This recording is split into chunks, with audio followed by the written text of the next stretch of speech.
All right, today we're in Revelation chapter 13, where we meet monsters and beasts and the number 666. And to help us with that is my dear friend and former professor, Ron Herms, who is, he's a trained scholar in apocalyptic literature, this ancient Jewish genre. He knows it way better than I do. And so, Ron, so excited to have you back. You did an episode with us already, so thanks for rejoining us. And walk us through this chapter of the Bible, Revelation 13. Where do we begin? Yeah, Ryan, thanks. Thanks for the opportunity to join you. And interestingly, the previous episode that we were together on was looking at chapter 4 in Revelation. It's kind of the beginning of what we've called the apocalypse proper. It's where really the apocalyptic visions and that visionary material begin in the book of Revelation. And that's not to say chapter 1 didn't have its moments either with the apocalyptic vision of the risen Jesus. But really the apocalypse begins as a series of visions in chapter 4.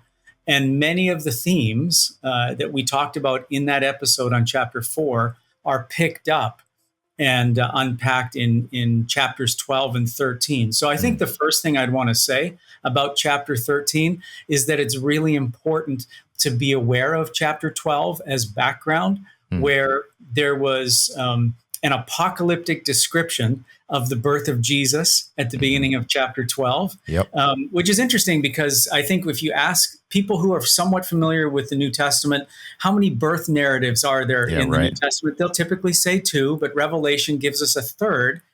But it would also be, and for those who haven't perhaps been or worked their way through the episode with you, in chapter 12, it would be worth someone reading chapter 12, the first 6 verses, alongside Matthew and Luke's versions of the birth of Jesus, to just see how apocalyptic works. It's the same data, it's the same historical material, it's a retelling of the same type of story, but now in apocalyptic, fantastical images and symbols, right? So where you would have had a King Herod in Matthew chapter 2, now you've got a dragon and angels and that kind of thing. And rather than seeing, Revelation 12 as something entirely different, it is really retelling the gospel story in these fantastical apocalyptic terms.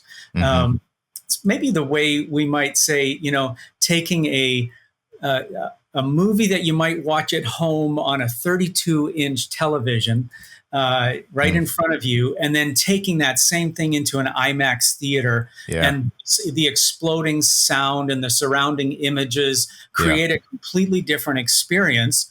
It's the same story. It's the same movie. And that's one way to think about Revelation 12 and 13, especially chapter 12. But that serves as background to chapter 13. Chapter 12 told us that there was a cosmic battle going on. It's the kind of thing that I think anyone, whether they're followers of Jesus or not, recognize that the world in which we live has points of tension, that there are clashes of visions, that there are worldviews that don't match, right? And they're at loggerheads.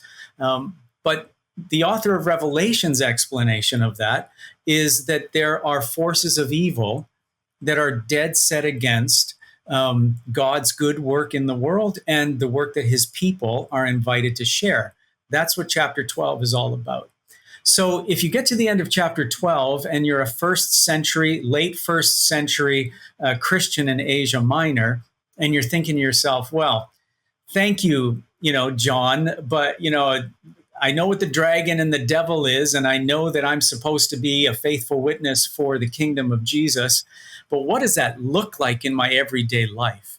And chapter 13 is the answer to that question. And everything that a late first century Christian could experience in Asia Minor, both the benefits of living in the peace and security of the Roman Empire, right, the greatest empire the world had known to that point, and also the points of tension, the way in which that empire demanded things in return for the peace and security that it offered.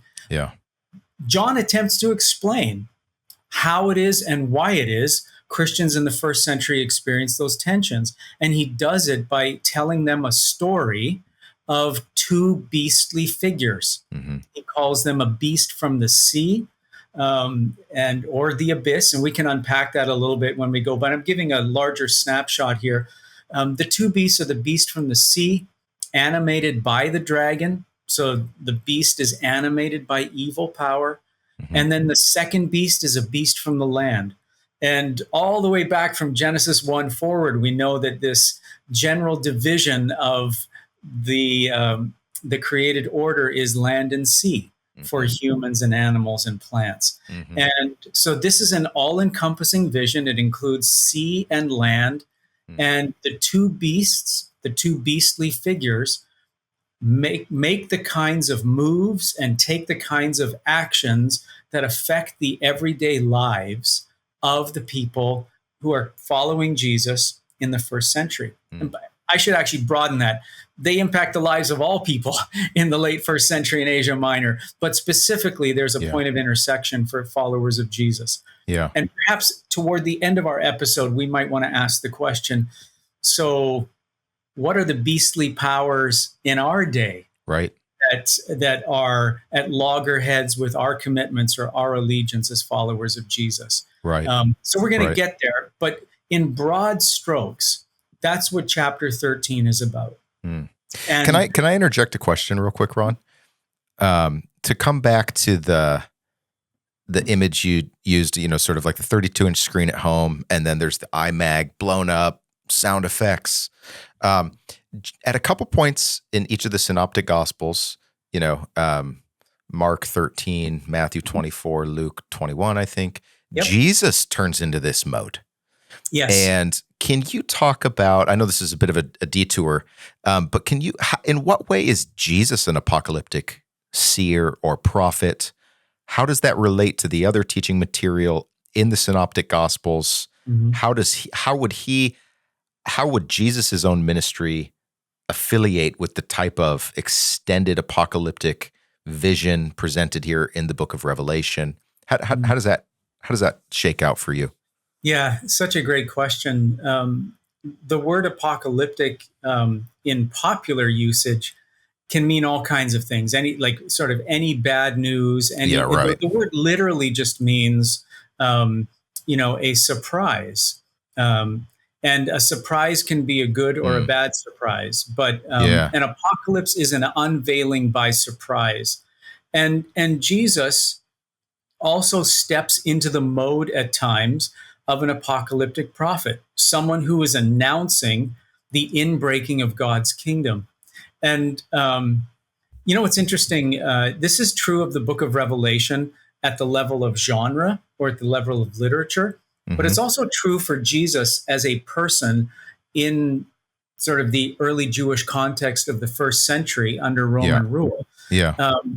There is nothing that's not standard Jewish apocalyptic about either Jesus or the book of Revelation, except that the apocalyptic vision that God's future kingdom is going to break in and reestablish God's order and shalom in all of the cosmos. Mm-hmm.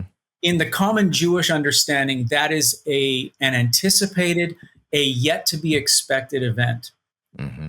And in the life and ministry of Jesus, and also in the theology of the author of Revelation, the only thing that's different from early Jewish apocalyptic worldview and strategies is that they believe that has broken in their own time and in their own day. Mm-hmm. So Jesus very much announces the inbreaking of God's kingdom, but now not as a future event, but as something that is taking place in his own time. And that radically reoriented the way the early Christians thought about time and thought about the future, right? And your question's a really good one, because just at a pastoral level, I think a lot of American evangelical Christians have lost contact with that view that the future is now. Mm-hmm. And they have reabsorbed that sort of Jewish mindset that the future is the future, and that we're waiting for Jesus, or we're waiting for God's kingdom to really come. And Jesus announces something different. He told his disciples that those who live by the constitution of the kingdom, right, what we call the Sermon on the Mount, that those people are already participating in a kingdom that has broken into this world. So I think that's the only real distinction.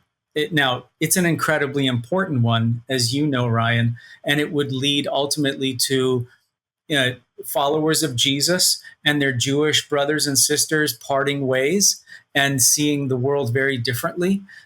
It's what ultimately it's the thing that leads to the emergence of Christianity as a separate system of faith as opposed to Judaism, because in the earliest decades of the Jesus movement, the followers of Jesus were part of a sect within early Judaism. Right. But it's this question, what the early Jewish apocalyptic visionaries saw as the future inbreaking kingdom, Jesus, and then others like John, who wrote Revelation, see as already present in their own time. And if they're right, then it means that this has been the case for the last almost 2,000 years.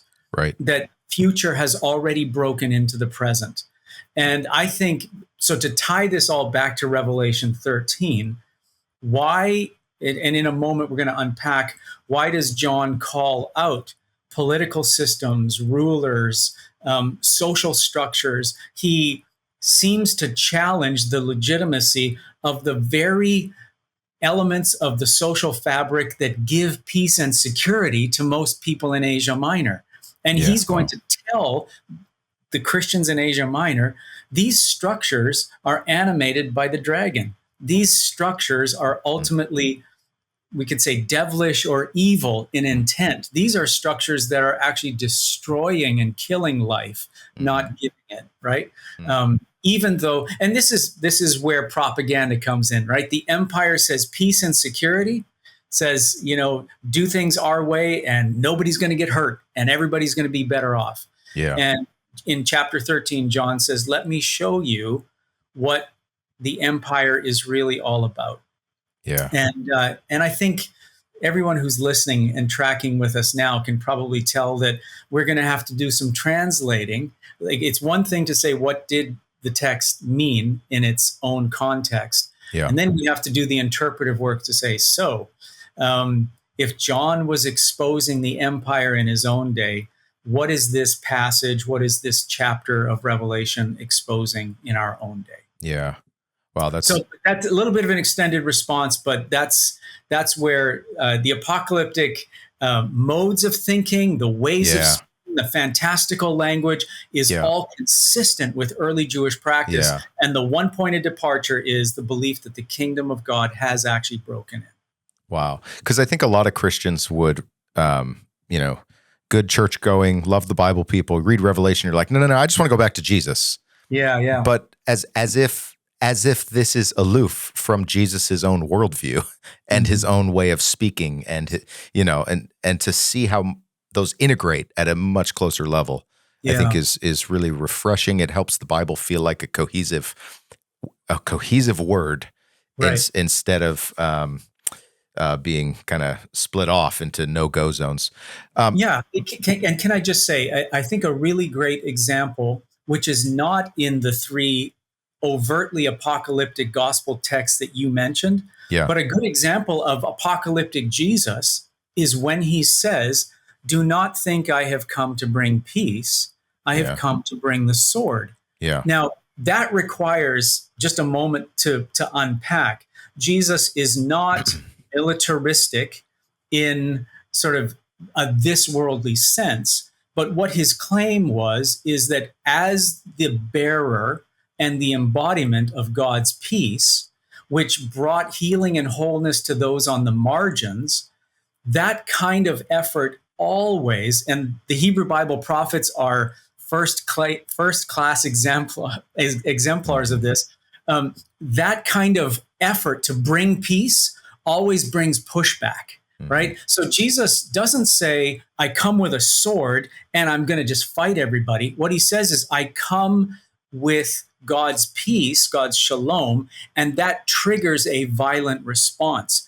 And that's why Jesus can say, "Don't think I came to bring peace." It's an apocalyptic anticipation of the conflict, which is exactly what we found in Revelation 12 with the dragon and the beast, and then Jesus confronting the powers of evil.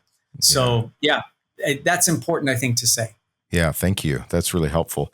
Ron, are you hoping to? I'd like us to read the actual chapter. Were you planning for us to do that? I certainly can. And Ryan, I don't know if you'll remember, I have translated the entire text when I've taught this class. Yeah. And I would be happy to read my translation of it. We'd love that. And that would obviously read a little bit differently if others watching this are following along with their own translation. And just for those following along, I'm going to go back to verse 17 in chapter 12. Perfect. I think it's important for us to pick it up. Where John says, "Then the dragon was enraged because of the woman and went away to make war with the rest of her children," or against the rest of her children, "those who keep the commandments of God and hold to the testimony of," or the testimony about, Jesus. He, that's the dragon, was standing on the sand of the sea. And I'll break in for just a moment and say, if anybody remembers our conversation from chapter 4, the sea represents the chaos. It represents the unknown. It represents sort of the primordial or the pre-Genesis 1 context out of which order and creation and life and flourishing comes. And so I think it's helpful conceptually to think that this apocalyptic beast, this dragon, a figure representing evil in the world, stands on the shore of chaos, right? Wow. That's the origin story for the dragon. So then we transition. That's important overlap. We transition into chapter 13. Then John says, "I saw a beast coming up out of the sea, having 10 horns and 7 heads, with 10 crowns and blasphemous names upon his heads. The beast that I saw was like a leopard, and his feet were like a bear, and its mouth was like a lion's mouth. And the dragon gave it his power and his throne and great authority. And one of the heads appeared to be fatally wounded, yet the death blow was healed. The whole world was amazed at the beast, and they worshiped the dragon because he had given authority to the beast. And they worshiped the beast, saying, 'Who is like the beast, and who is able to make war or fight against it?'" So that's the first 4 verses.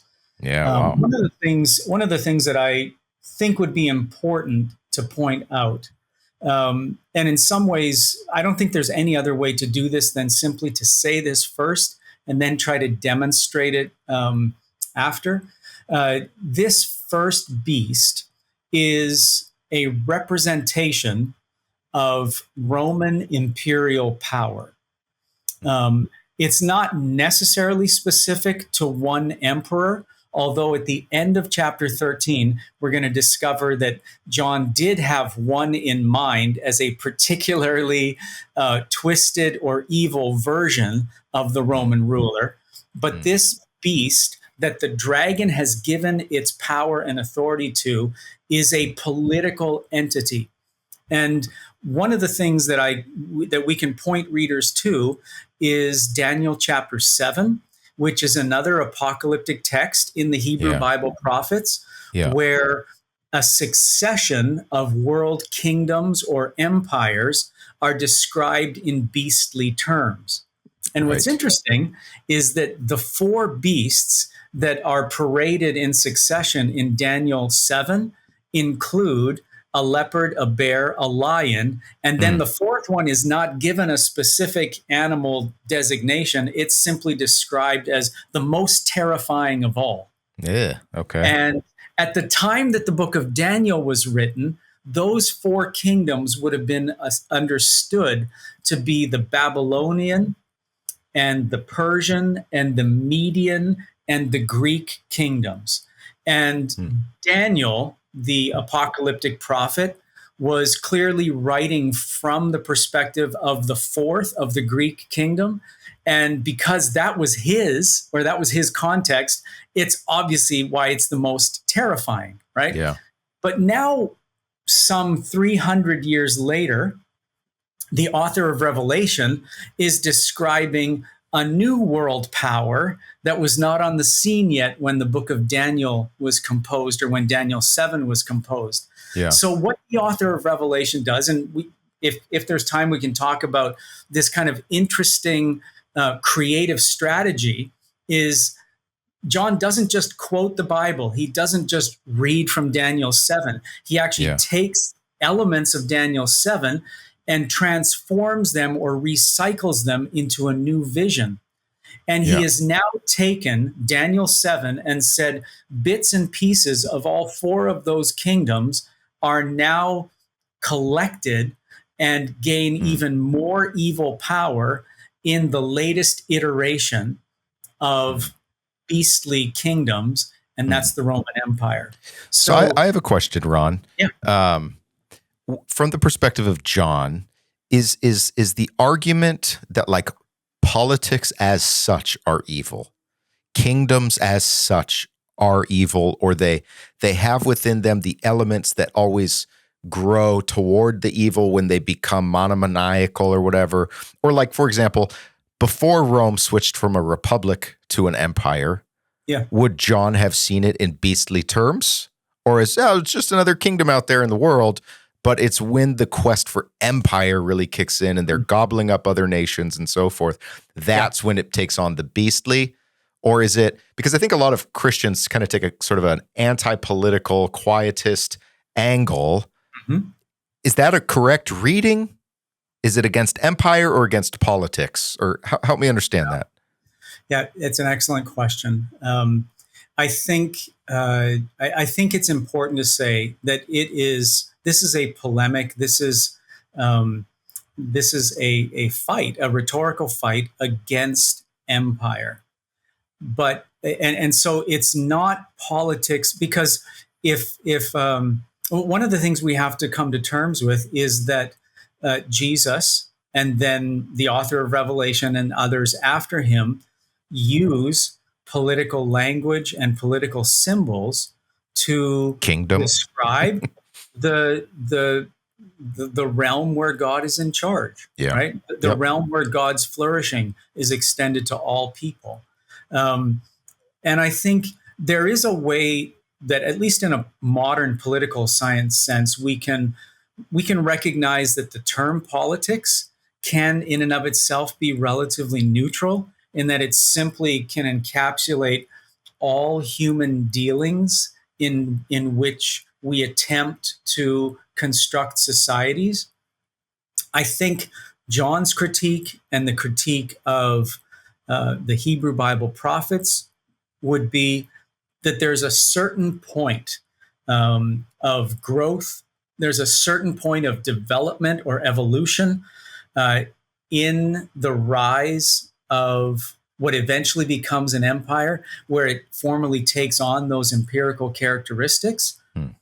But the truth is, I think that those characteristics or traits of empire can be true at smaller levels as well. So, for example, if we were to describe, Romania of the 1970s and 80s, or Germany of the 1920s, 30s, and early 40s, we could say that even though they never rose to be dominant world empires, they certainly carried and embodied the evil, twisted traits and characteristics of tyrants and empires.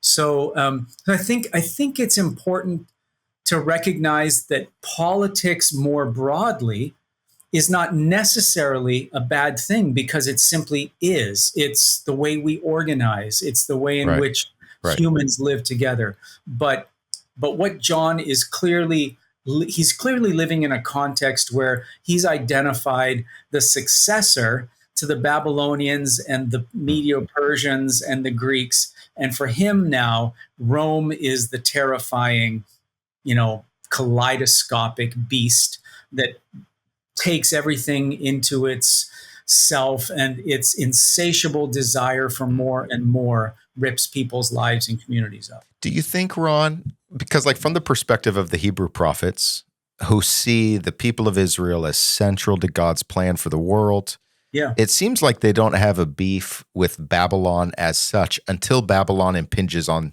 the Israelites, on the covenant people, And so I guess another distinction or a question that I have is this a critique against empire as such, wherever it may exist, or against empire as it impinges upon the community of Jesus or the Israel mindset? How specific is this critique to like the we are covenant Israelites mindset? Right. That's a very good question. And I think I would want to start by simply saying this is a critique of empire, full stop. But the challenge that we have is living in sort of late democratic United States of America, or in the experiment of Western civilization.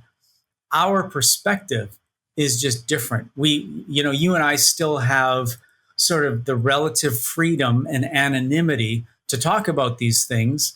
Right. And some might argue that is slowly shifting in the United States, even in our own day. But we have the opportunity from sort of the relative safety and anonymity of where we live to simply say some things about empires writ large.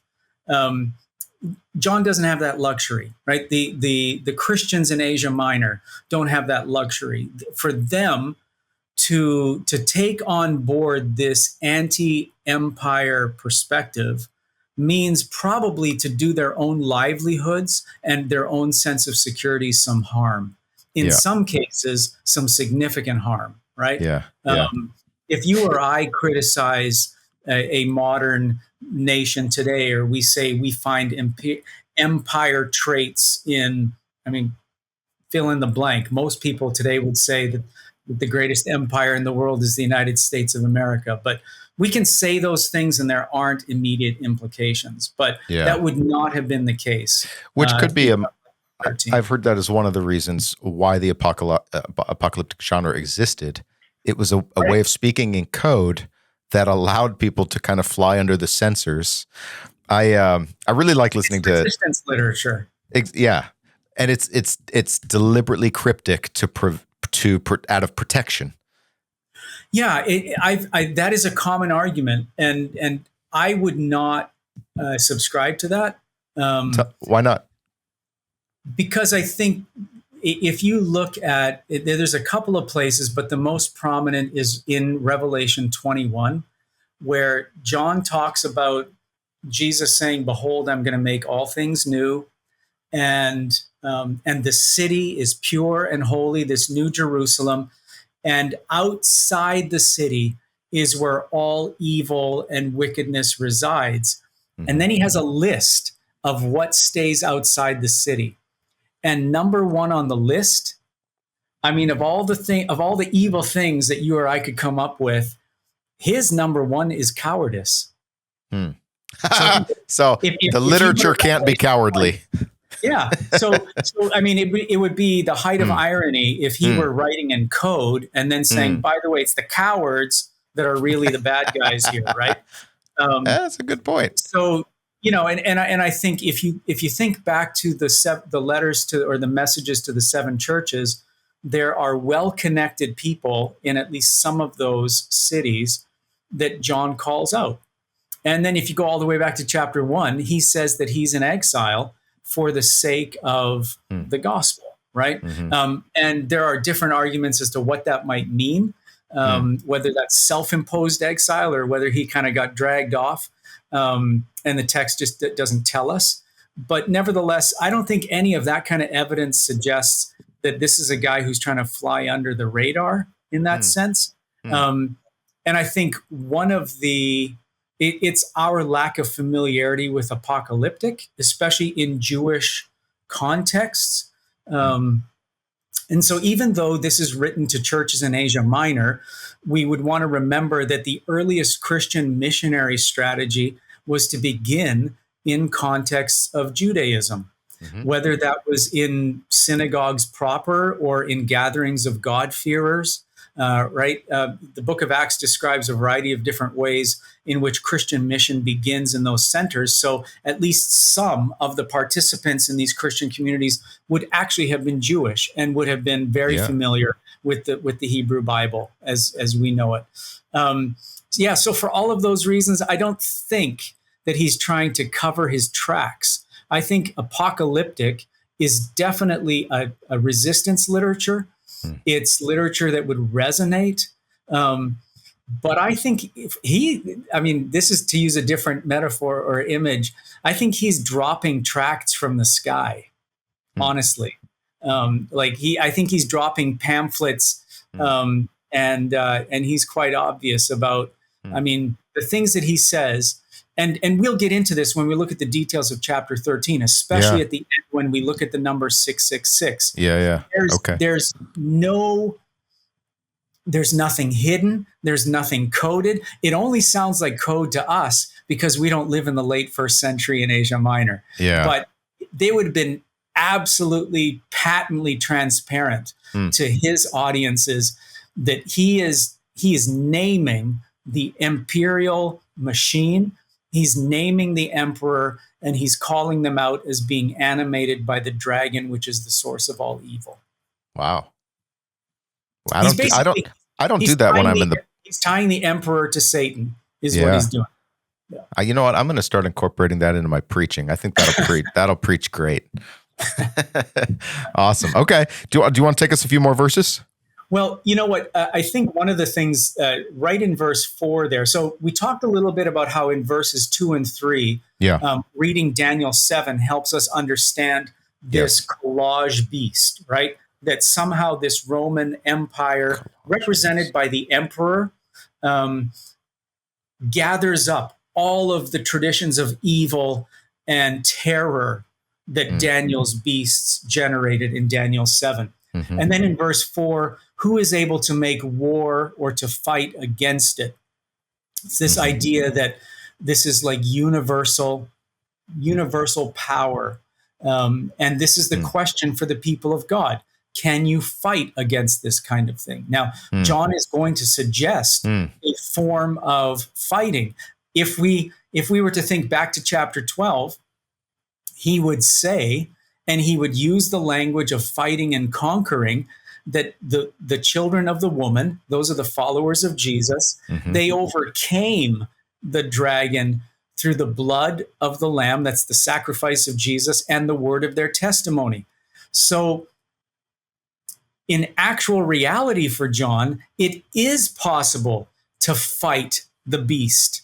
But what he's doing here in verse 4 is quoting the whole world, right? From perspective of, just like universal populations around the world and all of the captured lands of the empire, the rhetorical question with the obvious answer, no one, would be, who can fight against the beast? No one can, right? Yeah. John thinks you can, but he's telling you that the people in the first century, in a general sense, think you can't. Right. That this is an all-encompassing beast. So we can continue maybe in verse 5, and we'll read to the end of verse 10. Okay. It was given a mouth to speak prideful and blasphemous things. This is still the first beast from the sea. And it was given authority to carry out these things for 42 months. We need to talk about that. And it opened its mouth for blasphemy against God, to blaspheme his name, his dwelling, and those who dwell in heaven. It was allowed to make war with the holy ones. These are now the people of God, and to conquer them, which is interesting because in chapter 12, the people of God conquered the dragon through the word of their testimony. But now this beast with the dragon's power is conquering them. Yeah. and it was given authority over every tribe, people group, tongue, and nation.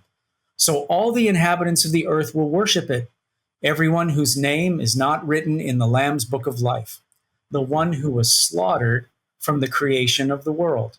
Hmm. Whoever has ears, so verses 9 and 10 are now a little poetic section. Whoever has ears, let them hear. If anyone is taken into captivity they go. If anyone is killed with the sword they must be killed. This calls for the patient endurance of the saints. Hmm. And that's the end of verse 10. Hmm. So the obvious place to begin in terms of prideful and blasphemous things that this beast says is that the beast carries a totalizing vision of its power and authority in the world. And from a Jewish Christian perspective, the only one who's worthy of that is the one who sits on the throne. Yeah. That's Israel's God. Hear, O Israel, the Lord our God, the Lord is one, right? Yeah. Yeah. That's the one who deserves that sort of ascription. But because Roman emperors were called Lord and God and Savior, the language that early Christians also used of Jesus and of God the Father, this is why John says that this beast has the power. He doesn't just say these things, but he's able to be worshipped as such. Hmm. And then John says that the beast was given authority to carry this out for 42 months. And these things are the making war, pursuing, creating chaos for the people of God. And by the way, there's no reason to be pursued by the beast in Asia Minor, in the first century Roman Empire, if you're playing the beast's game. Right? Who can make war and who can fight against the beast? Nobody can.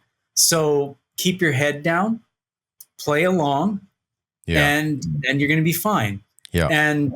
And what's interesting here is to remember that for those who are followers of Jesus, to experience being fought against by the beast would mean that you're resisting. And it also means that this is what John is actually encouraging. Right. He's encouraging a posture of resistance against the actions of the empire, of the emperor. But this period of 42 months is important. It essentially mirrors a period of approximately 3.5 years. And whether it's 42 months, 1,260 days, 3.5 years, this time period, this general time period, appears in a variety of places in apocalyptic texts and then also several times in the book of Revelation.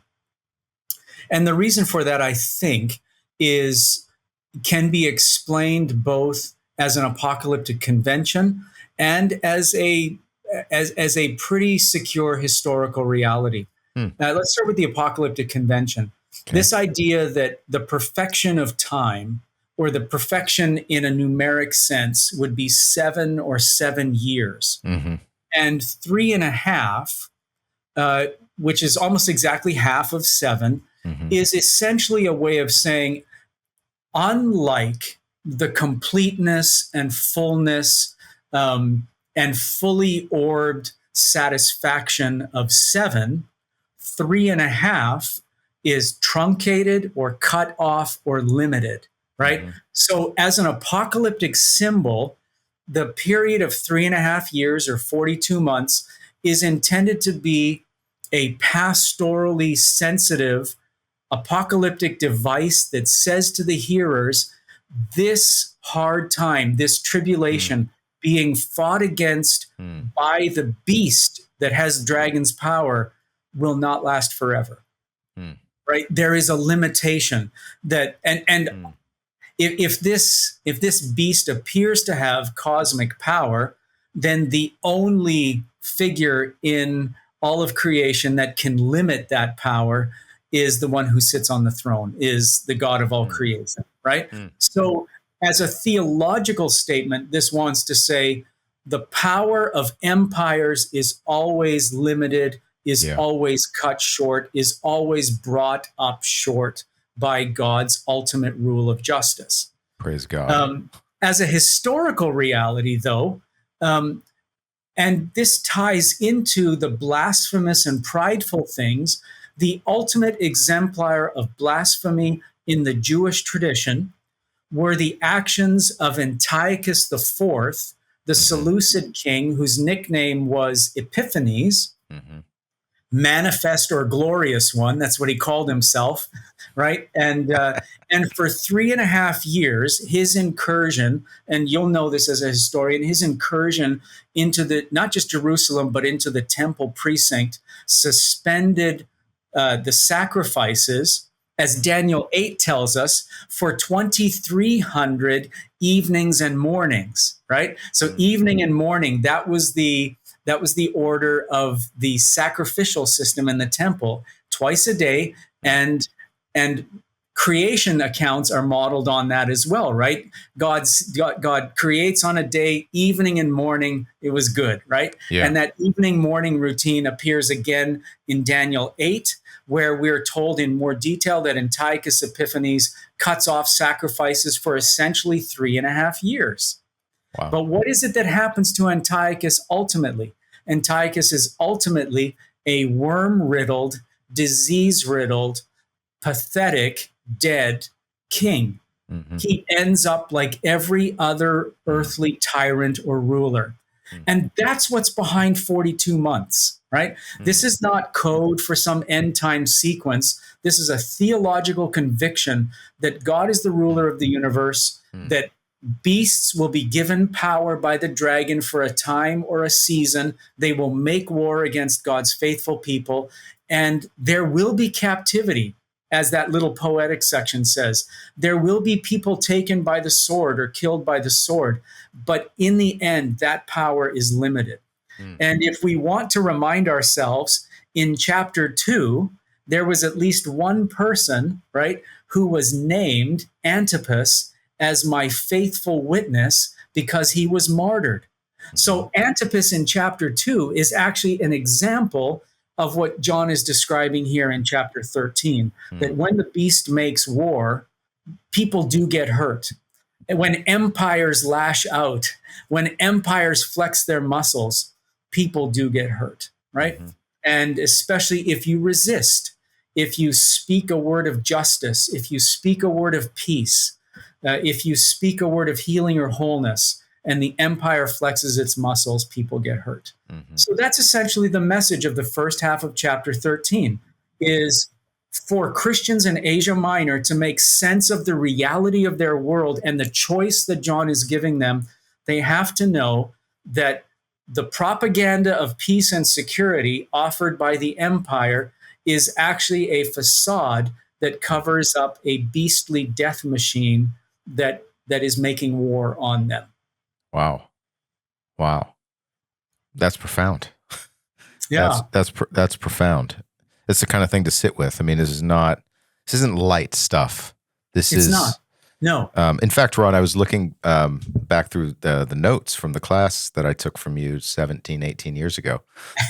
And I've been using them to help prepare for these episodes. And so, full disclosure, guys, whenever I sound smart, I'm plagiarizing this guy right here. Not at all. But a phrase that I ran across in your notes is a hopeful hermeneutic of suspicion, which is to say there is a place for a wise suspicion, but it's not like cynicism all the way to the bottom. Right. It's actually hopeful. Yeah. And it's actually life-giving. It's not empty inside and nihilistic inside. Right. And I think that's a concept I'm sitting with and just thinking through. So it's so interesting that you say that, because the vision in many ways, and for me, I think I mentioned this in the prior episode that we did, but chapters 4 and 5, in my way of thinking, are the center of the book. Center theology, in the sense that this vision of creation restored, of chapters 4 and 5 is what it looks like for the Lord's Prayer to be answered. Your kingdom come, your will be done on earth as it is in heaven, right? And everything in Revelation radiates out from that. And that's the hope, right? So if you're talking about a hope, and that hope will always then be suspicious of those coming promising peace and security, but they're promising it at the point of a gun, or there's a certain deal or a set of trade-offs that require you to be engaged in things like blasphemy, like war, like captivity, like killing by the sword, right? Like John is just naming it. He's saying for at least some of you, followers of Jesus, right now you're buying hook, line, and sinker the propaganda of the empire. And look what it's bringing you.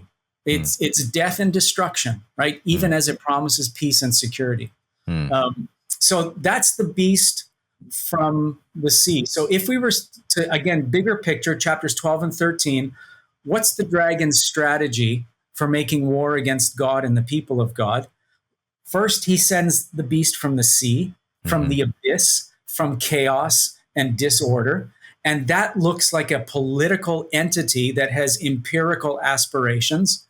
But then, and this is the second part of chapter 13, there's a second beast that colludes, collaborates, and facilitates the work of the first beast. So ultimately, worship or allegiance goes to the first beast from everyone who says, well, who can make war against the beast, right? But how do they get there, right? People don't just one day wake up and say, we have a tyrannical ruler. We think we'll worship him. That's not the way that works. There has to be something that makes it make sense, makes it attractive, and makes it justifiable. And that's what the second beast does. That's the beast from the land. Great. Shall we read about him? Let's do it. Okay. And I think in this particular case, I think it would be helpful if we read everything from verse 11 to the end of verse 15. Okay. And then let's treat verses 16 to 18 by themselves. Perfect. It deals with a couple of themes that are a little distinct. Okay. All right. So we'll start with verse 11. John says, and I saw another beast coming up from the earth. I'm going to pause here because there's something that I want to say about the first beast, just to make, and it ties into this phrase coming up from the earth, because the first beast came out of the sea. And I know that you've traveled to biblical lands, Ryan. For anyone in our audience who has not had the opportunity, I'll just describe very briefly that on the western coast of modern day Turkey, which in the first century was the Roman province of Asia Minor, Ephesus, the first church mentioned in chapter 2, has a port that faces west, and it opens to the west. And obviously, Turkey would be east of Greece and further east of what we call Italy, which is where the Roman Empire was centered. And once a year, there was an annual pageant. There was a tradition where all the citizens of the province of Ephesus, as much as were able, would come to the capital city, would come to the port city, and they would welcome and greet either the emperor on one or two occasions themselves, usually a representative of the empire. But here's the thing. They came on naval vessels. They came on boats. And imagine that you're standing on the shore of a harbor of a major city like Ephesus, and you're watching ships come in, right? There's a point at which you can't see the ship yet. Yeah. And then you can just see it, and then it gets larger and larger and larger and larger. And if the beast is the empire, and John says the empire, that the beast was rising out of the sea, he is literally describing the lived experience of people in Asia Minor who would go to the coast and welcomed the imperial ambassador who came rising out of the sea into ports like the harbor at Ephesus. Wow. So that's important, because then the second beast, the beast comes up out of the earth, right? And what's interesting is that this beast has a split personality, in a sense, or split characteristics. 2 horns like a lamb, same word from chapter 5 that described Jesus as one who looked like a lamb slaughtered, right? And now 2 horns like a lamb, but it spoke like a dragon. All right. Wow. And it exercises the authority of the first beast in order to make the earth and its inhabitants worship the first beast. In other words, this second beast is actually charged with being the police force, the administrative entity that regulates and controls everything that the first beast has domination over, right? So the way in which the first beast makes war against God's people, the way in which it gathers allegiance and everyone worships, is that the second beast actually does, quote unquote, the dirty work. It does the administrative regulation that makes it possible for allegiance and worship to be gathered around the first beast. So the question we would have is, if the beast from the sea, if the first beast is the political entity, empire, emperor, and all of the machinery that goes with that, then what is it that in a real world sense allowed that to take place in far-flung provinces like Asia Minor? And the answer is the local provincial administrators that were responsible for establishing imperial cultic centers or temples, places where the emperor could be venerated and worshipped on site. And there were actually 3 of these in Asia Minor. There was the first one was in Smyrna, the second was in Pergamum, and the third was in Ephesus. That was probably a little after the book of Revelation was written. So John would be aware of at least 2 regional temples or cultic centers where the emperor is worshipped and where the emperor is venerated and essentially acknowledged as the god of the region, given sort of divine status. And then beyond those 2 regional centers, there would be all kinds of localized expressions of people in smaller communities who would set up local cultic centers to show their allegiance. It would be a little bit like saying, in the state of California, for example, we've got a capital and we've got city halls, and they officially fly the California flag. And they have to have permission, they have to buy the land, they have to have the state government's support to represent the state that way. But that doesn't stop anybody from flying a California flag from their garage, right? Or from the top of their house or whatever. I always knew this state was evil. There you go. I'm just kidding. I'm purposely not referring to the American flag. I chose California as the example. Easy pickings.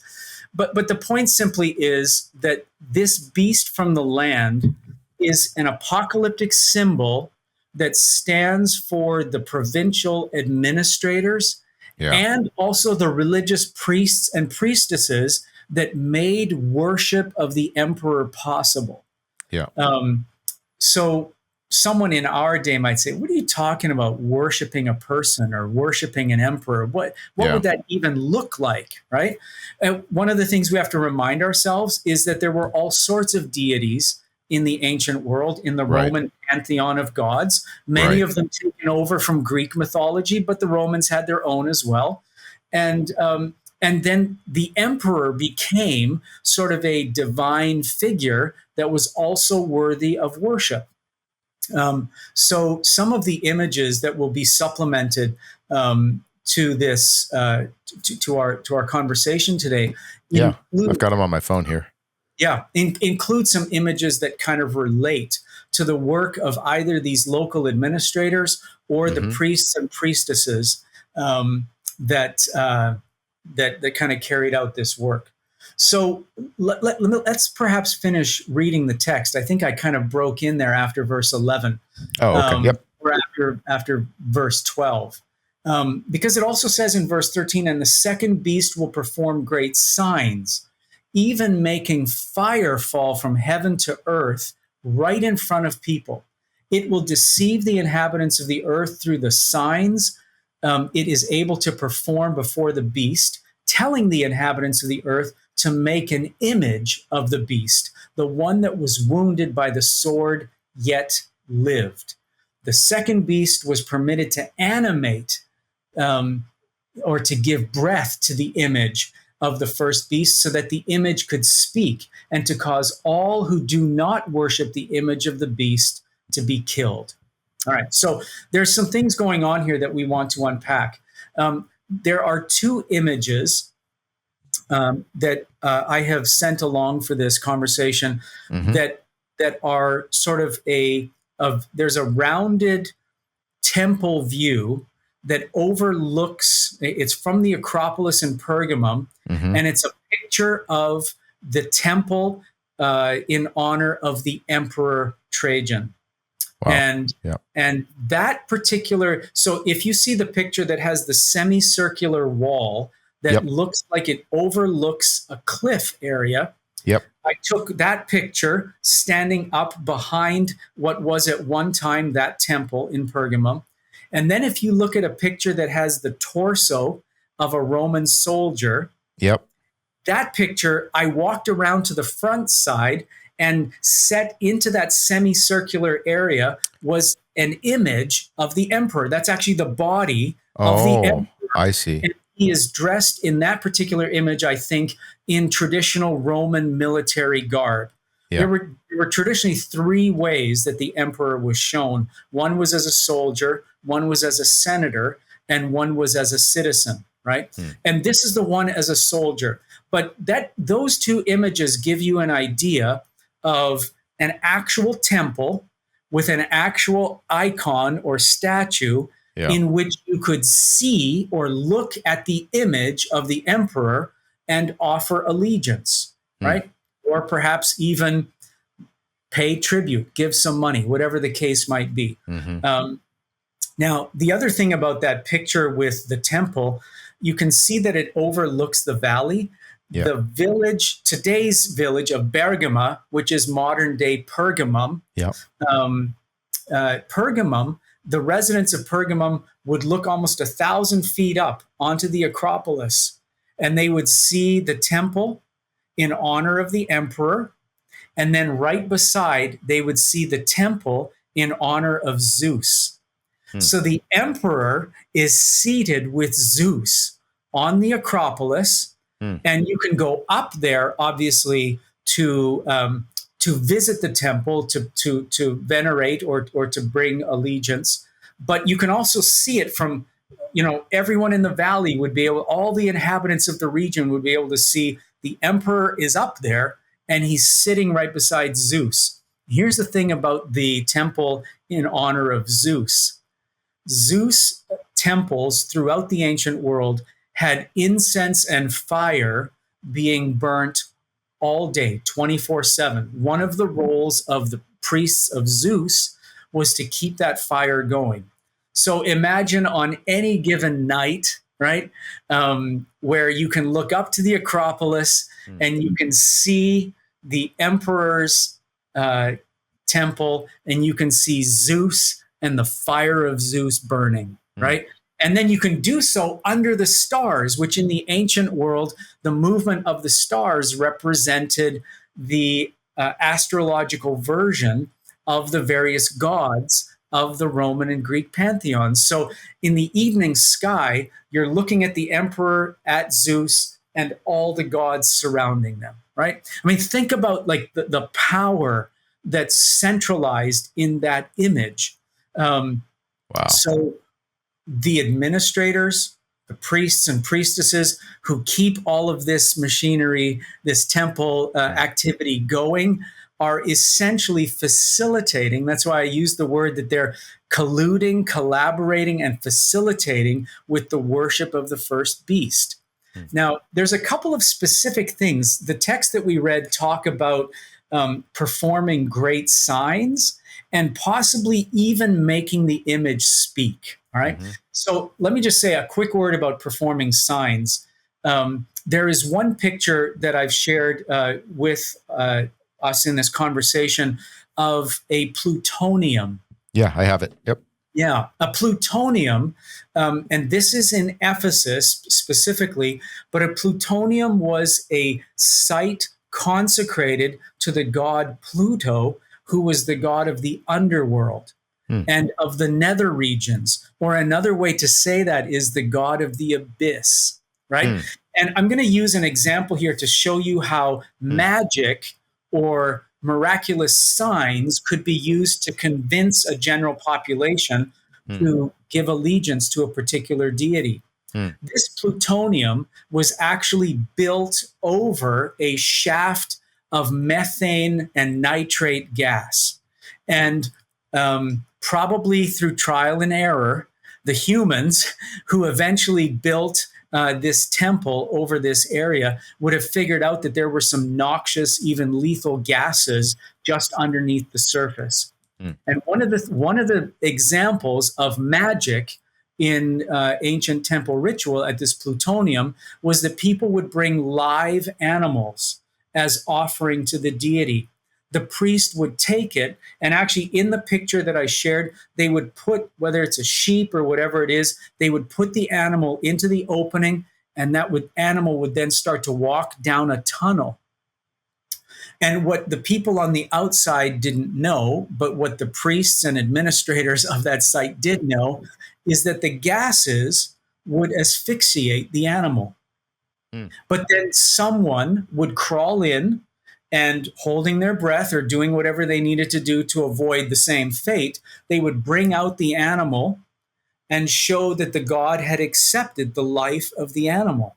And that now the point of the sacrifice had been fulfilled. Now, you and I might hear that and go, that is superstitious. That's cloak and dagger. That's smoke and mirrors. It's magic in like the, just the trivial, hilarious sense, right? This is not deep, dark magic.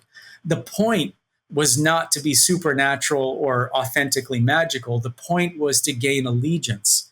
The point was to perform a sign, right? So that would be one example, real life example from the first century of a sign that could be used to help solidify or shore up allegiance to the emperor. So let's just think about what we're saying here.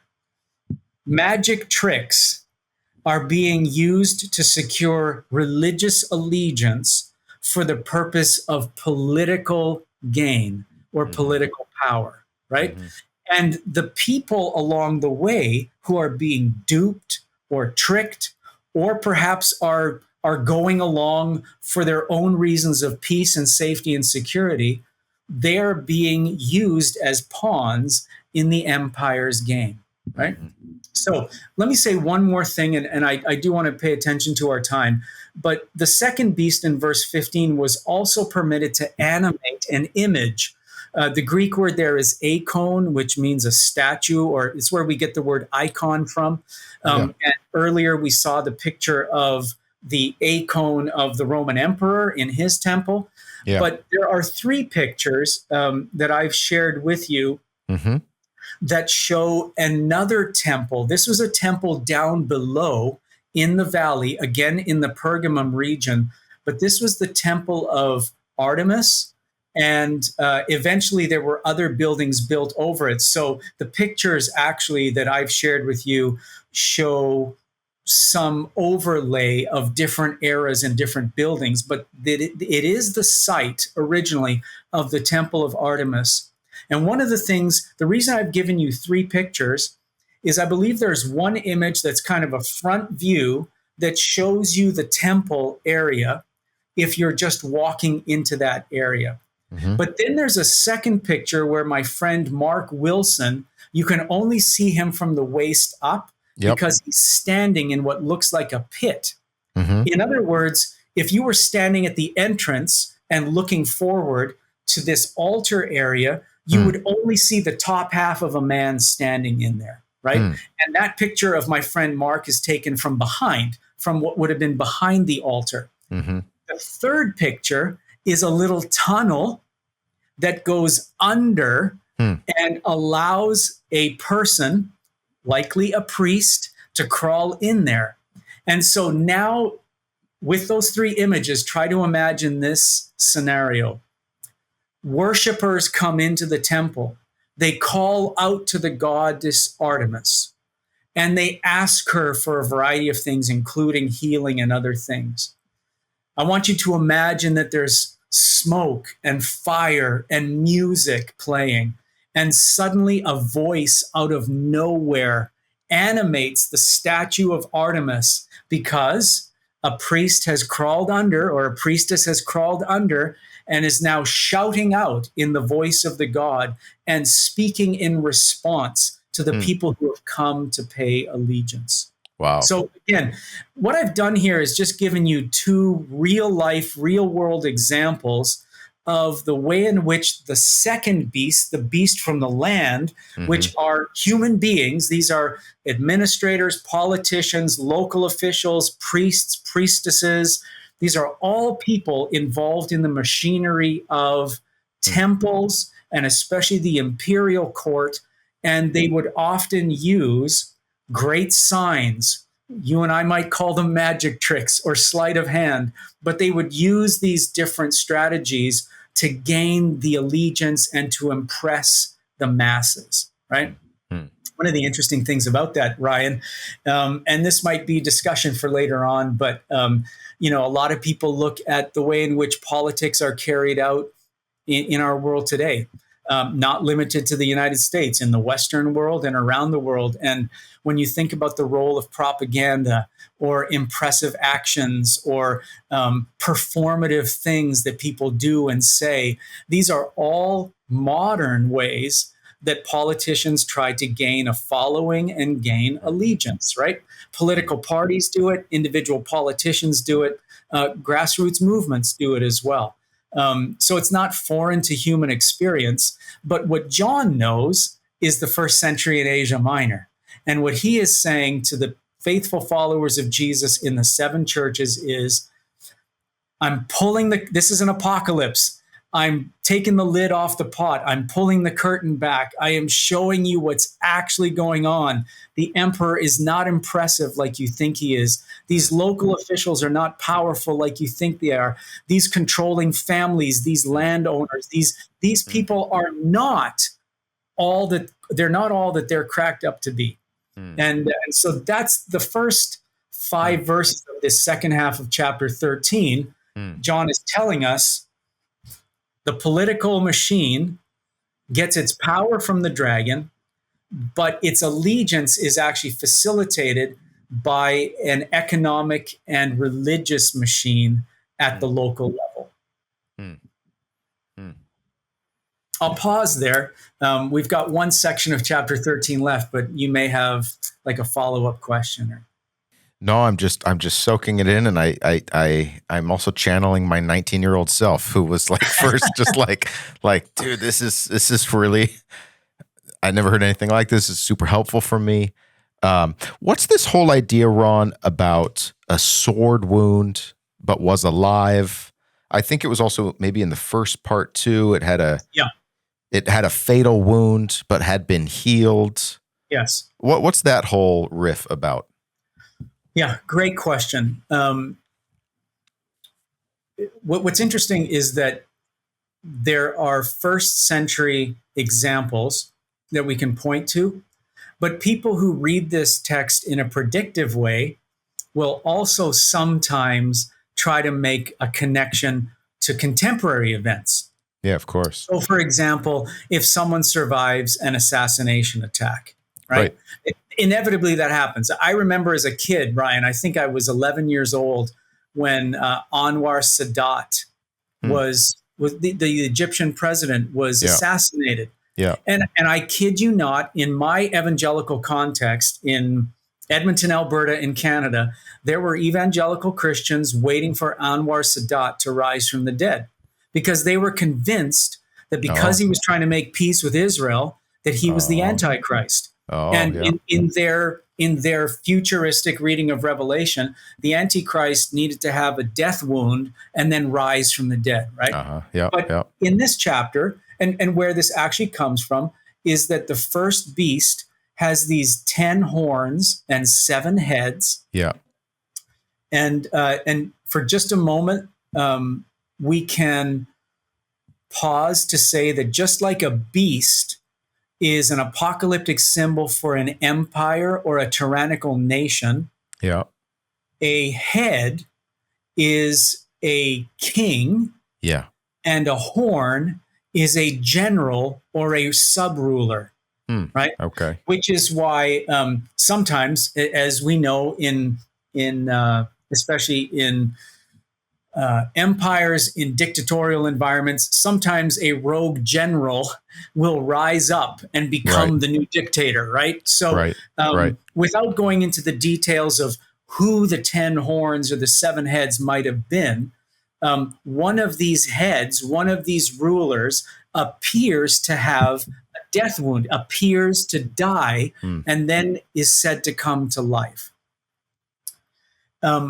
And I'll just briefly introduce you. I know you're familiar with it already, but our hearers to the concept of Nero redivivus, Yeah. which means Nero revived.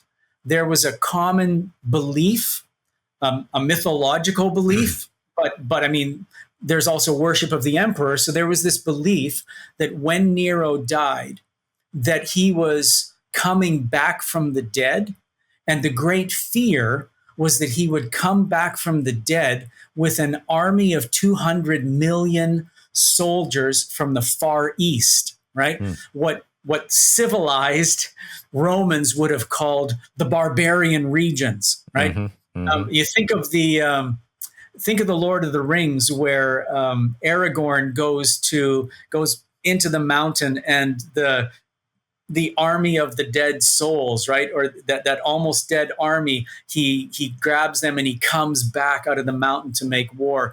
And this was the myth in ancient Rome, that Nero was so evil, cruel, and capricious that he might even come back from the dead to wreak further havoc on the Roman population. And so this idea that a head of the beast has a death blow would be a reference to the belief that an emperor that died an untimely death would come back from the dead to wreak havoc on the Roman Empire. Yeah. Oh, okay. It was about a year ago, I think, that the Butler, Pennsylvania assassination attempt on Trump happened. And I remember immediately some people take that to mean, see, he's the Lord's anointed, he survived, and others see, no, see, he's the evil one. He's got a wound on the head, but he survived. Right. And it was immediately apocalypticized in two directions, depending on one's politics. Exactly and that was interesting to see. Yeah, no, you're exactly right. Yeah. And I think as far as Revelation 13 is concerned, I mean, first of all, it's important to say right off the hop, Donald Trump or any other American leader has nothing to do with specific points of reference in the book of Revelation in any way whatsoever, in my mind. But if he or if someone else like him did, it would be a negative association. And something like an assassination attempt would fit into the template of a near-death blow or a death blow and then coming back from the dead, right? Yeah. Right.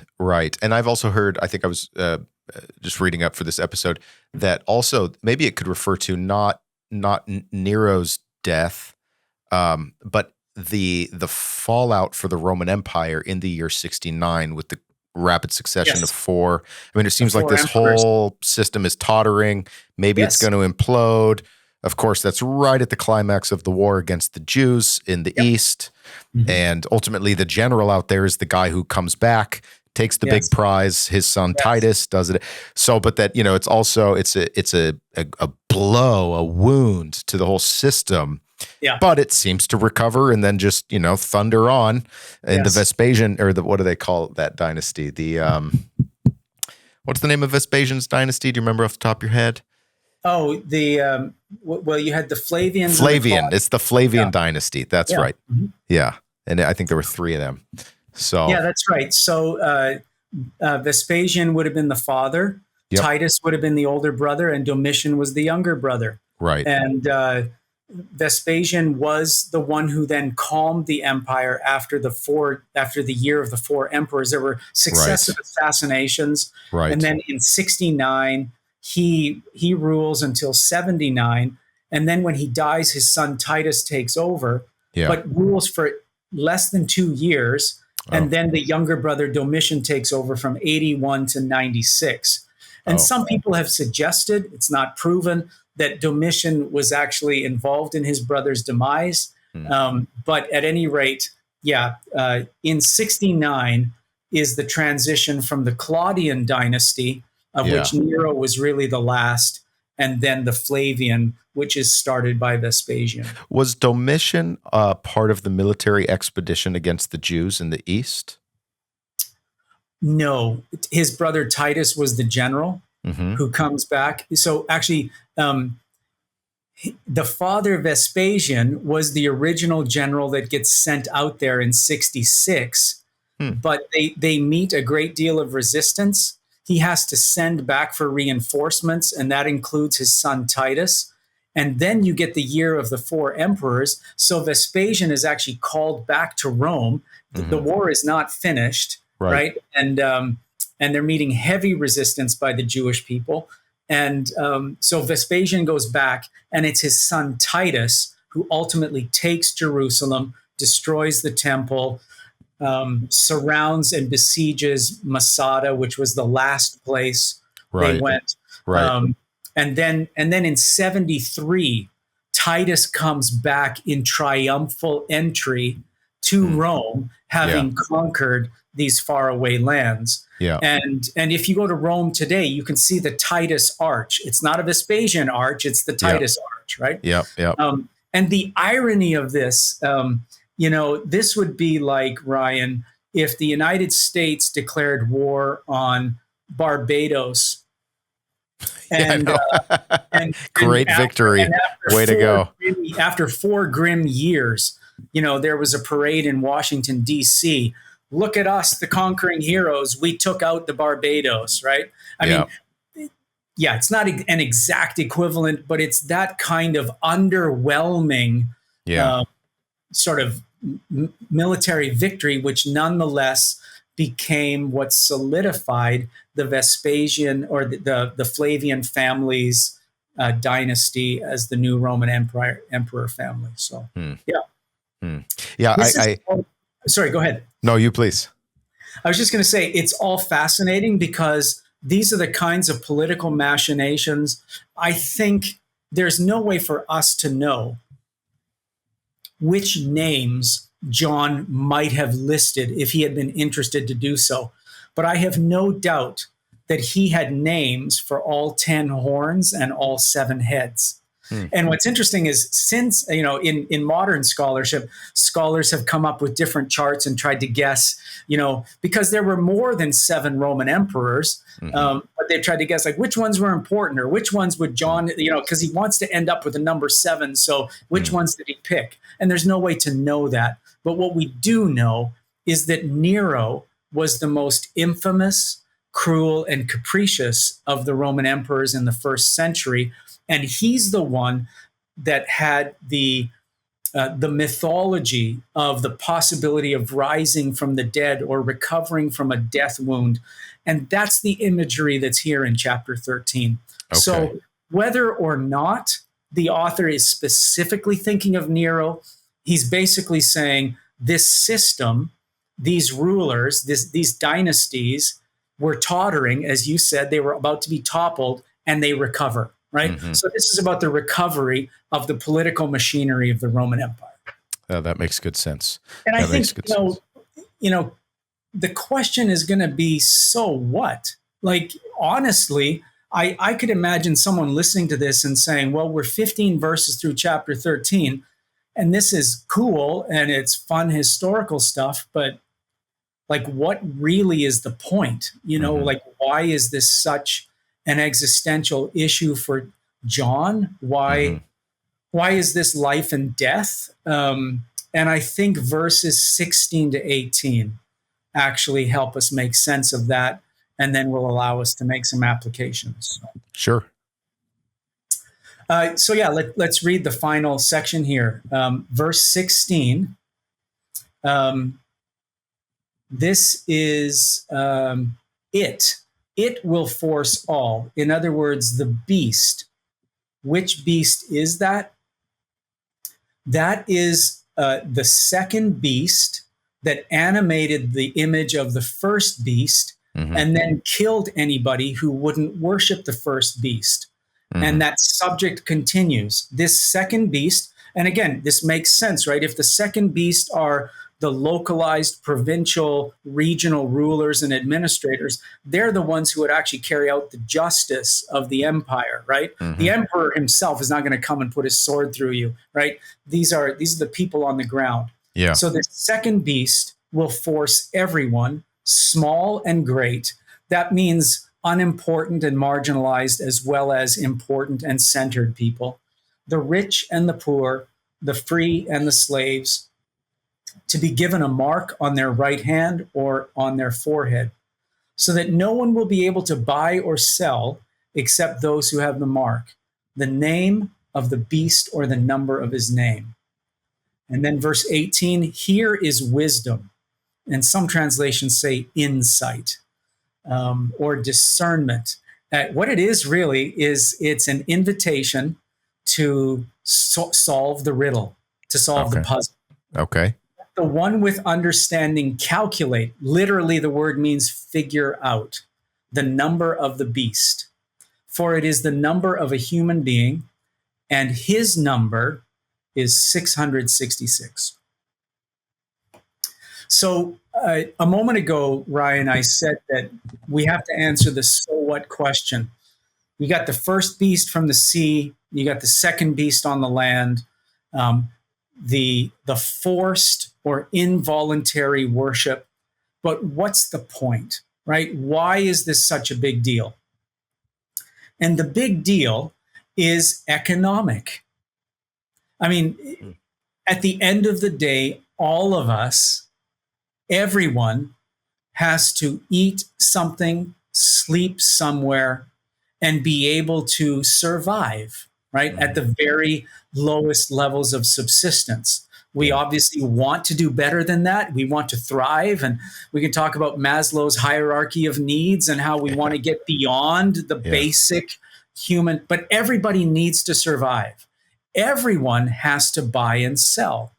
And so in the first century context, this combination of political power secured through religious allegiance and loyalty, or we could call it worship, is what enables you to survive, is what enables you potentially then even to thrive.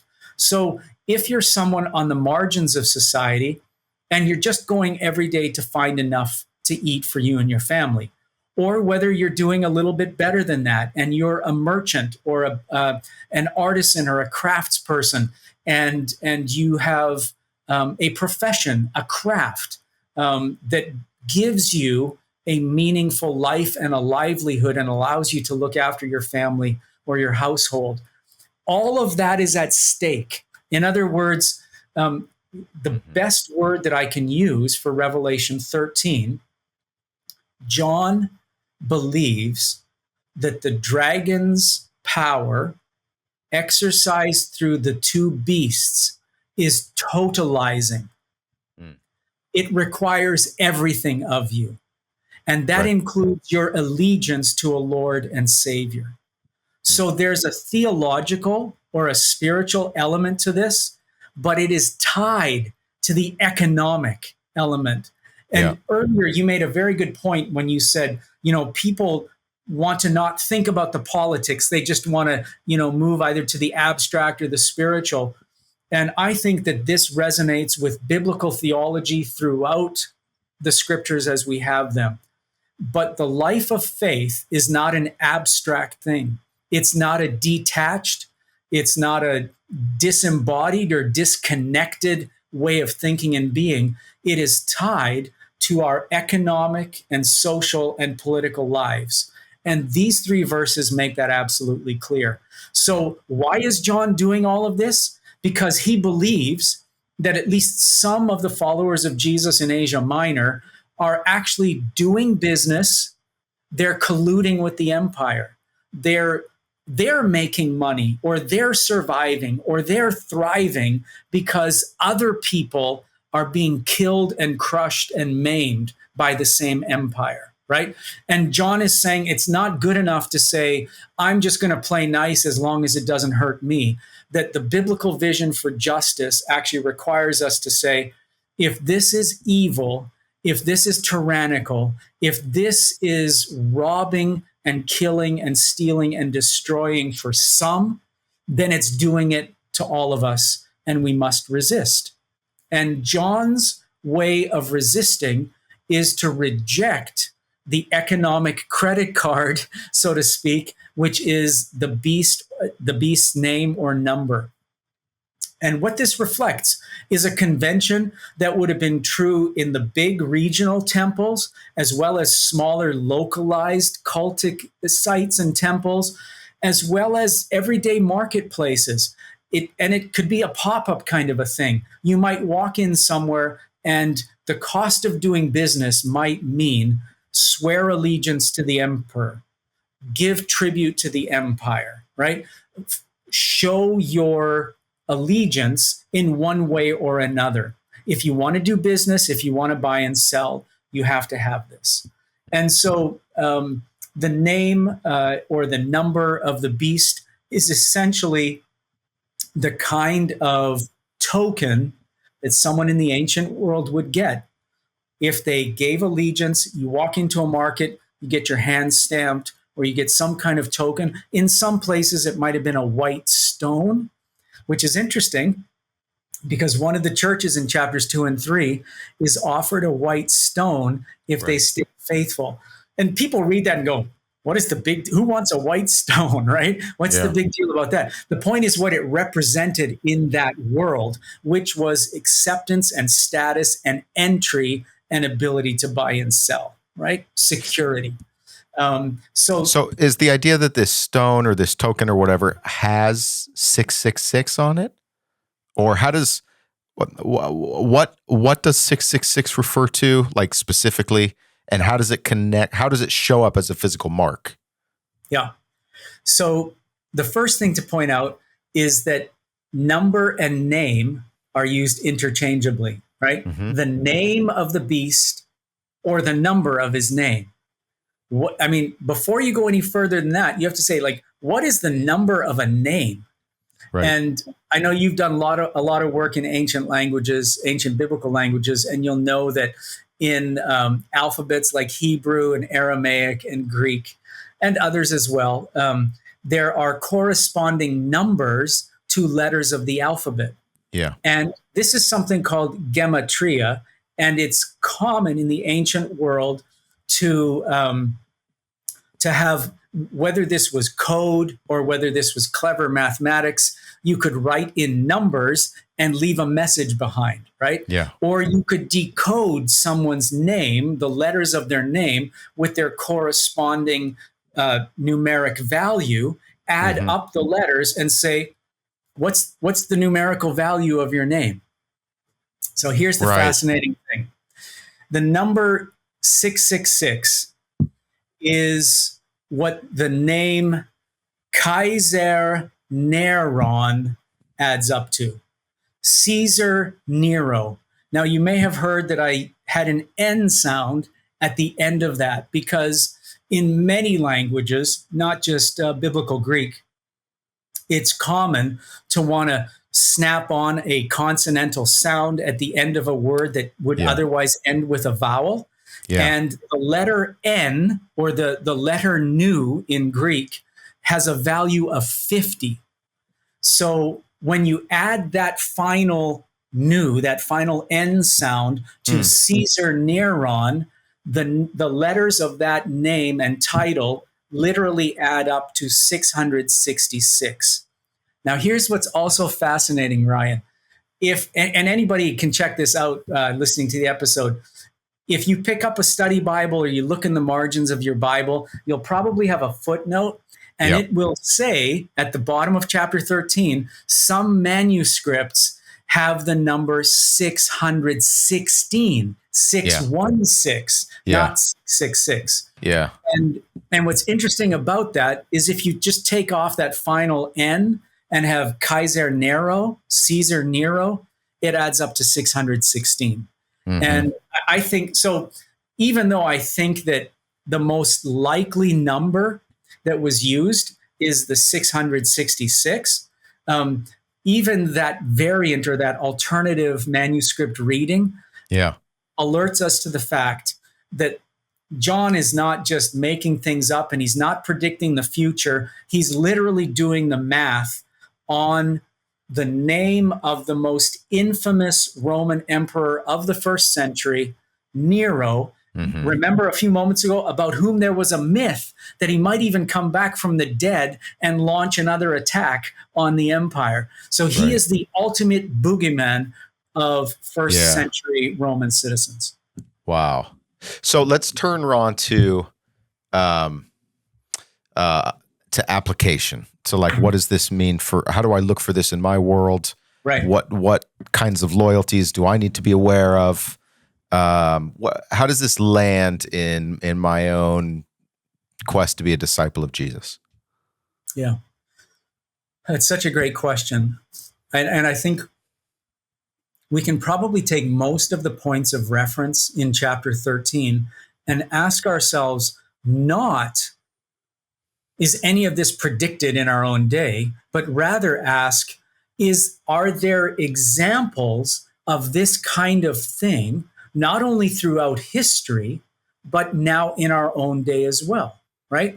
So remember, an apocalypse is pulling the curtain back.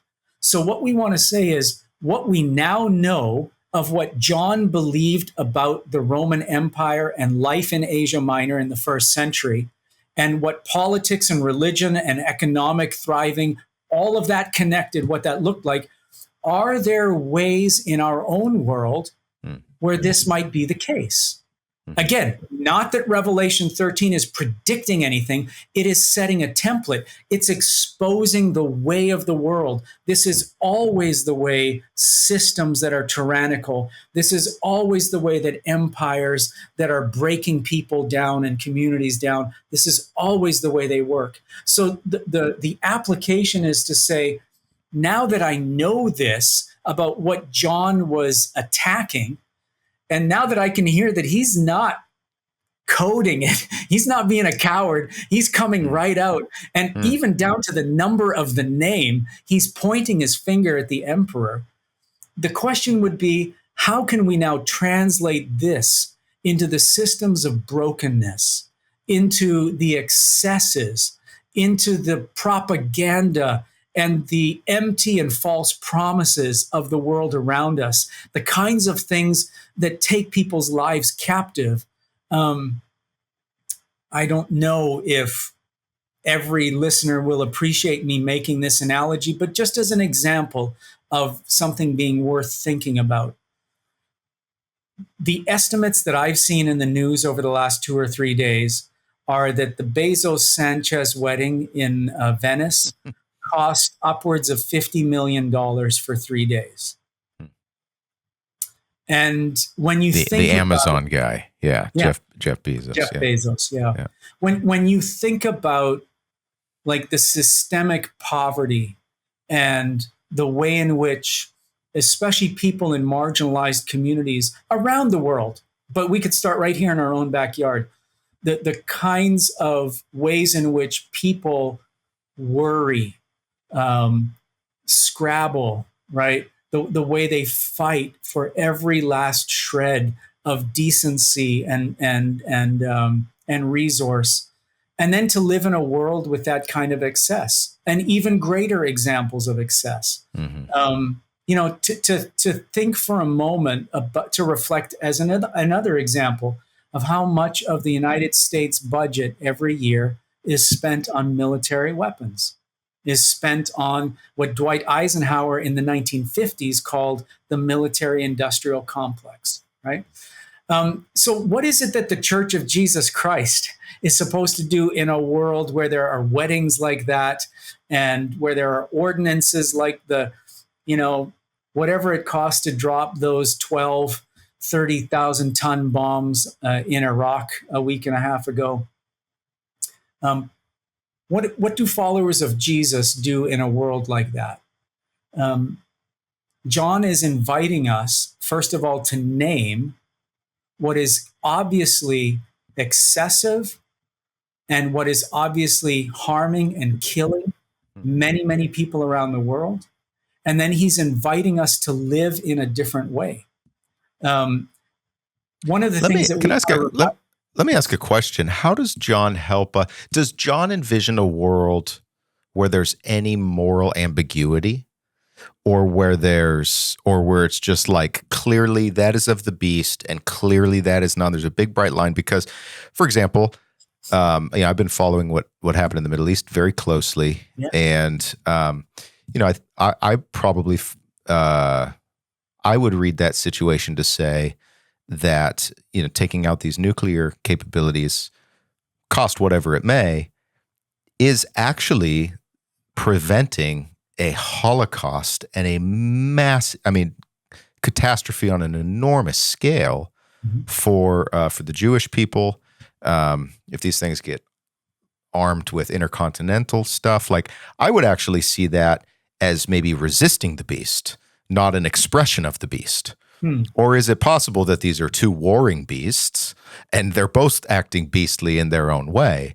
Like, I wouldn't see, even if the American empire, you see, this is an interesting question also that I have. I read an article by a guy named Nigel Bigger. He's a theologian at Oxford. And he wrote an article in First Things within the last year. It's called "In Support of American Empire." Okay. And his whole argument, this guy's a moral philosopher. His whole argument is like, look, I'm British. We tried the empire thing. Didn't go well. We're very embarrassed. In general, don't like empire. He goes, but here's why I'm in support of American empire. Because the only alternative is a world in which there's Chinese empire. And I don't want to live in a world in which there's Chinese empire. So his basic argument is to say there's always going to be a biggest kid on the block. And the biggest kid on the block has to do not nice things. It's not, there is no morally sanitized regime. Right. But in the event that America ceases to try to, and there's all sorts of hypocrisies, but let's just say in the main, try to have some sort of democratic, rights-based, law-based system, that the alternative of a Chinese-run world would be a world we don't want to live in. And I found that an interesting argument, essentially to say it's the lesser of two evils. Yeah, right. And I'm curious how you'd respond to that, or is there, I guess the basic question is, does John give us resources to think in moral gray areas, or is it all purely like, sort of dualistic good versus evil? Yeah, excellent question. Let me respond to the last thing first and then go back to your other comment about the lesser of two evils. It is characteristic of apocalyptic literature to speak in binaries and in black and white dualities. Right. Dark and light, darkness and light, above and below, the heavens and the abyss or hell, whatever the case might be. All of these things. So no, there's no gray area for John. And I think, the first thing to say is the John that we're reading in the book of Revelation can't envision a world with potentially competing empires. He just doesn't know a world where Right. there's more than one. Right. It is a totalizing vision, right? That's just the world that he inhabits, and he doesn't have anything else as a point of reference. Yeah. And then apocalyptic conventions lead him to be black and white. Right. But then I think he actually also has justification from the life and example and teachings of Jesus to say, like Jesus, my kingdom is not of this world. And and that leads me back to respond maybe to your question of the lesser of two evils. I'd have to read that article for myself to make a more informed response. But I would say it is simply not within the purview of the people of God to choose between lesser evils of empires. The posture of God's people, according to John in the book of Revelation, is to stand outside of empire and say, I don't endorse any of it. It's simply not the way of the kingdom. The way we get to the place where multitudes, unnumbered multitudes of languages and peoples and tongues and tribes all give allegiance and honor to the Lord of the universe, who comes to redeem and to save and to restore. The only way we get there is by not giving any empire our allegiance. And I think, and again, I'd want to read that article for myself, so I'll reserve more comment than this, but simply to say that I think, empires have a 100% track record of getting it wrong. And that would be another reason not to side with what seems in the moment to be the lesser of two evils, right? And I think it's all a matter of perspective. It is a very Western perspective to automatically grant that the American empire is a kinder, gentler, more noble, on a relative scale, empire than any other. I wouldn't say that the United States empire is any more noble than an Iranian regime or a potential Chinese empire. I just don't think that's true. I might disagree with you there. Yeah, that's okay. But I think, and this would be a different conversation, different topic, but the only empire that has ever dropped city destroying bombs ever is the American empire. Right. So it would be very interesting to bring into our conversation someone who has some firsthand experience from Japan in the mid 1940s. Right. And I think. Well, yeah. And I mean, and the way the Japanese empire itself was, rapacious prior in its treatment of China. So then you want to bring in the South Koreans and talk about the Japanese. And I think this is John's point. Empires always do this, and we would be fools to think that the one that we happen to live in isn't like that. Yeah. I read Henry Kissinger's book on China, great title. And he's very warm view of the Chinese genius. And what a very complex, rich civilization, not to be seen as a one-to-one with the current Chinese Communist Party.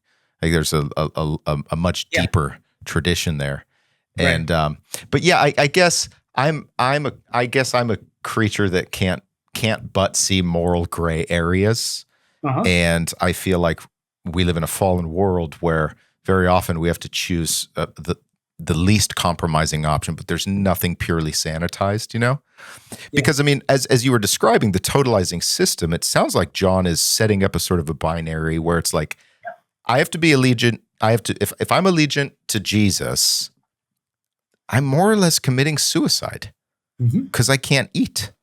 I can't have any community.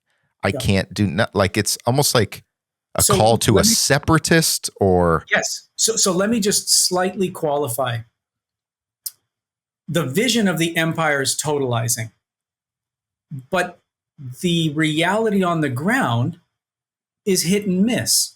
Like, not every local official, not every local cultic institution or Yeah. marketplace Yeah. instituted the same stringent guidelines, let's say.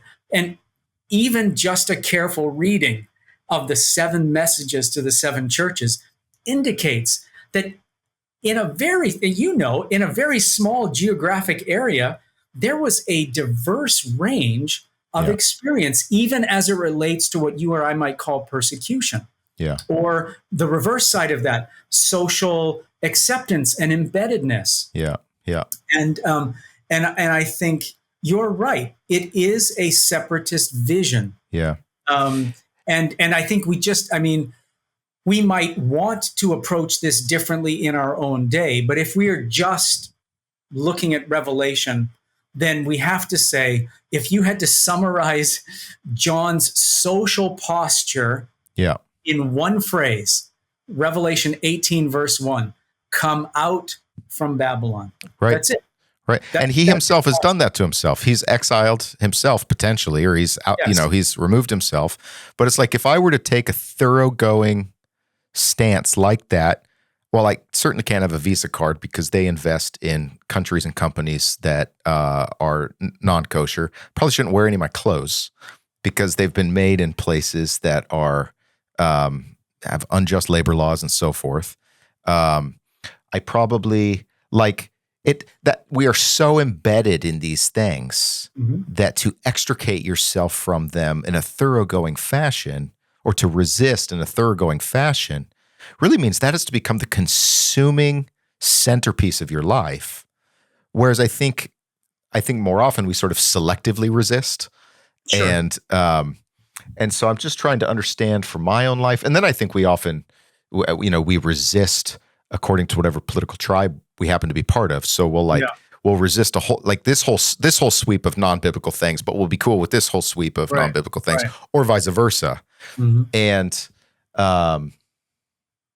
I'm just trying to, I guess, as a person, think through with my wife, and what sort of pragmatic decisions are we going to make?